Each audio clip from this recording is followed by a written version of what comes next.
MTC. EBS Reading Power, 2020, Chapter 6 Social Science Exercise 1. Like the subjects it studies, sociology is itself a social product. Sociology first emerged in Western Europe during the 18th and 19th centuries. 1819. In this period, the political and economic systems of Europe were rapidly changing. Monarchy, the rule of society by kings and queens, was disappearing in Western Europe. These changes generated new ways of thinking. Religion as the system of authority and law was giving way to scientific authority. At the same time, capitalism grew. Along with its growth, contact between different societies increased, and worldwide economic markets developed. The traditional ways of the past were giving way to a new social order. The time was ripe for a new understanding. MTC. Good job. Let's start. MTC. EBS Reading Power, 2020, Chapter 6 Social Science Exercise 2. Collective memory is central to understanding how identities are formed in society. Socializing into a group means adopting not only shared norms, but also learning a group's historical memory. Whereas small-scale groups often transmit historical memory orally, large-scale groups such as nations rely on written texts to create, in Benedict Anderson's term, imagined communities. Benedict Anderson. In speeches, monuments, ceremonies, and holidays, national elites invoke a heroic version of the nation's past. This version inspires and unifies diverse and divided citizens, encouraging patriotism, loyalty, and sacrifice for the national cause. Collective memory is therefore inherently democratic, as dominant groups in society struggle over how collective memory is produced and represented in official records and in public spaces. MTC. Good job. Let's start. MTC. EBS Reading Power, 2020, Chapter 6 Social Science Exercise 3.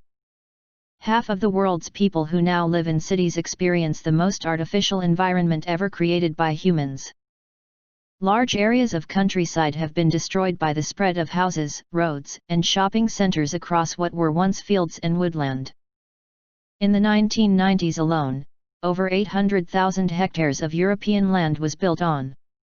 199080. Cities also depend on very high energy use in building and sustaining them and in moving millions of people to and from work every day. Cities have many benefits. They are usually centers of cultural activity and have a much wider range of facilities than rural areas. However, in general, the flood of people into cities destroyed existing social bonds. Cities, as Henry David Thoreau wrote, tend to be places characterized by millions of people being lonely together. Henry David Thoreau. MTC. Good job. Let's start. MTC. EBS Reading Power, 2020, Chapter 6 Social Science Exercise 4. Consider a political map of the world. Its most striking feature is the division of the entire Earth's surface into over 190 neatly defined territorial units, namely states. 190. To a student of politics in the Middle Ages, such a representation of the world, which gave primacy to borders and boundaries, would make little sense. Historically, borders are a relatively recent invention, as is the idea that states are completely independent, self-governing, territorially defined political communities or organizations. Although today a convenient fiction, this presumption remains central to traditional state-centric conceptions of world politics as the pursuit of power and interests between independent states. Globalization, however, calls this state-centric conception of world politics into question. Taking globalization seriously therefore requires a conceptual shift in the way we think about world politics. MTC. Good job. Let's start. MTC. EBS Reading Power, 2020, Chapter 6 Social Science Exercise 5. Go to a public square during a big protest or concert and you'll see something apparently very different, yet conceptually quite similar. If you watch closely, you'll see that how people move through a densely packed square really has less to do with individual inclinations than with patterns. As individuals try to avoid collisions with each other, as one person follows another, who in turn follows someone else, they automatically begin to form coherent streams of movement. A person has good reason to move within these streams, as moving in other directions is a lot more difficult. Because of this advantage, any stream soon attracts more people to join it, making it bigger and still more attractive to others. The pattern constrains people's choices, making them more likely to act in a way that reinforces the pattern, boosting its energy and influence.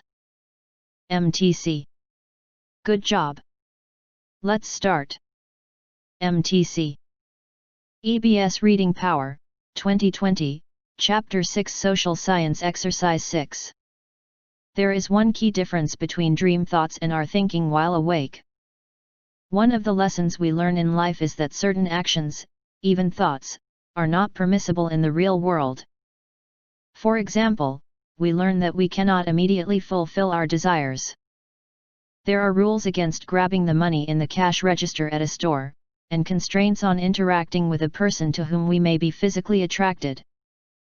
We also learn that certain thoughts are not permissible because they are culturally forbidden.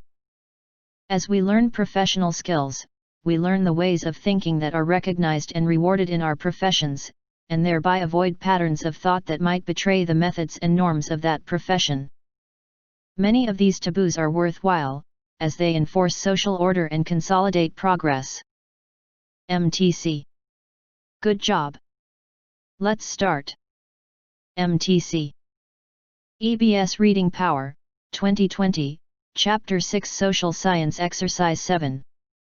An efficient system of social protection is an important part of any modern society. The market failed to provide adequate insurance, for instance, for unemployment or disability. So the government stepped in. But people receiving those benefits typically paid for them, either directly or indirectly, through contributions they or their employer made on their behalf to these insurance funds. Aside from a person's right to draw benefits from programs they helped fund, social protection can make for a more productive society. Individuals can take on more high-return, high-risk activities if they know there is a safety net that will protect them if things don't work out.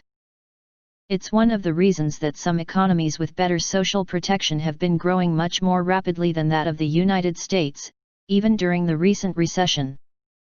MTC. Good job. Let's start. MTC. EBS Reading Power, 2020, Chapter 6 Social Science Exercise 8. Ethical and moral systems are different for every culture. According to cultural relativism, all of these systems are equally valid, and no system is better than another. The basis of cultural relativism is the notion that no true standards of good and evil actually exist. Therefore, judging whether something is right or wrong is based on individual society's beliefs, and any moral or ethical opinions are affected by an individual's cultural perspective. There exists an inherent contradiction in cultural relativism, however. If one embraces the idea that there is no right or wrong, then there exists no way to make judgments in the first place. To deal with this contradiction, cultural relativism creates tolerance. However, with tolerance comes intolerance, which means that tolerance must imply some sort of ultimate good. Thus, tolerance also goes against the very notion of cultural relativism. MTC. Good job. Let's start. MTC. EBS Reading Power, 2020, Chapter 6 Social Science Exercise 9. In a study, participants viewed photographs of a library reading room or a train station interior after learning they would have to visit the setting afterward. Arts-Dichterhuis, 2003. Arts-Dichterhuis, 2003. Other participants viewed the library without the goal of going there. Presumably, when the goal of going to a social environment is active, the relevant norms are activated to cue conformity. And, indeed, Only those people primed with the goal to visit the library did more rapidly recognize words related to silence, silent, quiet, still, whisper, than unrelated control words. In a subsequent study, participants primed in the same way also spoke more softly, even on an unrelated task. Parallel effects occurred for participants primed with the goal of visiting an exclusive restaurant and behaving in a well-mannered way. Primed participants ate crackers during unrelated experimental tasks and actually tidied up more often if they had been primed. MTC. Good job. Let's start. MTC. EBS Reading Power, 2020, Chapter 6 Social Science Exercise 10. You could easily be impressed, say, by the practices of certain business leaders, and try to follow their example, measure by measure. Jack Welch, whose books on leadership have made him an icon, is known as an executive who connects on a person-to-person basis in part because he remembers the name of everyone he meets. Jack Welch. This astounds and impresses everyone, and makes them feel important. Wouldn't you want to do that? But Welch's gift is a rare one, not easily copied. Welch. The point is not to wish you were like someone else but to play your singular strength as a leader. That's what I'm talking about, determining where you will find yourself on a wide spectrum of leadership styles, understanding how your own unique mix of strengths can serve you best in an organizational context. But there is one element that can't be missing from your leadership solution. It's the authentic you.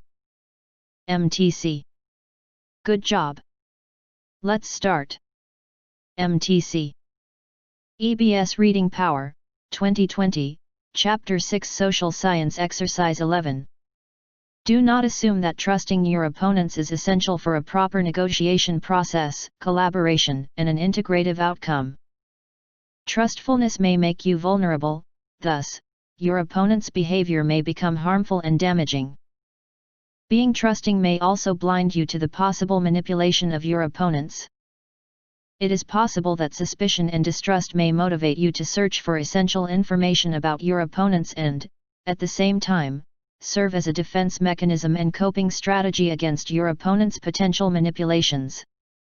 In this sense, suspicions and distrust may be valuable to you before and during the negotiation process. Thus, try to maintain the right balance between a certain amount of trust on the one hand, and a certain amount of suspicion and even distrust on the other. This way you will benefit from both the advantages of distrust and suspicions, as well as the advantages of trust. MTC. Good job. Let's start. MTC. EBS Reading Power, 2020, Chapter 6 Social Science Exercise 12. Sociologist Steph Lawler found that British women who had moved from the working class to the middle class were caught between two worlds: their working class background and their current middle class life. Steph Lawler. The women's mothers found their daughters' middle class ways uppity, and they criticized their daughters' preferences in furniture and food, their speech, and even the way they reared their children. As you can expect, this strained the mother-daughter relationships. Studying working-class parents in Boston, sociologists Richard Sennett and Jonathan Cobb found something similar. Boston, Richard Sennett, Jonathan Cobb. The parents had made deep sacrifices so their children could go to college. They, of course, expected their children to appreciate their sacrifice. But again, the result was two worlds of experience. The children's educated world was so unlike that of their parents that even talking to one another became difficult. Not surprisingly, the parents felt betrayed and bitter. Their sacrifices had ripped their children from them. MTC. Good job.